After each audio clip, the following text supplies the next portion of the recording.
सल्लल्लाहु अलैहि वसल्लम की मौत का वक़्त करीब आया तो फरिश्ता भी अंदर इजाज़त लेकर दाखिल हुआ। तो आपने अर्ज़ाइल से कहा कि अगर मैं कहूँ तो मेरी जान निकालोगे? उसने कहा जी या रसूलल्लाह। तो नबी ने हज़रत जिब्राइल को देखा और उन्होंने कहा कि या रसूलल्लाह, अल्लाह आपके शौक़ में है। तो आपने जिब्राइल को फरमाया कि जाओ अल्लाह से पूछ कर आओ कि मेरे बाद मेरी उम्मत का क्या होगा। अल्लाह अकबर। जब उनको पता था कि मेरा एक नवासा जहर में तड़प रहा है और दूसरा नेज़े पर बुलंद होगा, लेकिन आपने उनका सवाल नहीं किया, अपनी उम्मत यानी मेरा और आपका सवाल किया।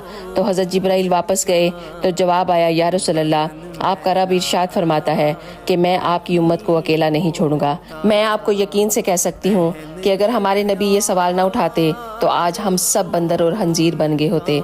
आज हम वो सब काम कर चुके हैं जो आज से पहली उम्मतों ने किया था। इस अजाब को अगर किसी चीज़ ने रोक रखा है तो वो हमारे नबी सल्लल्लाहु अलैहि वसल्लम की दुआएं हैं। कोई अपनी उम्मत के लिए इतना नहीं रोया जितना हमारे नबी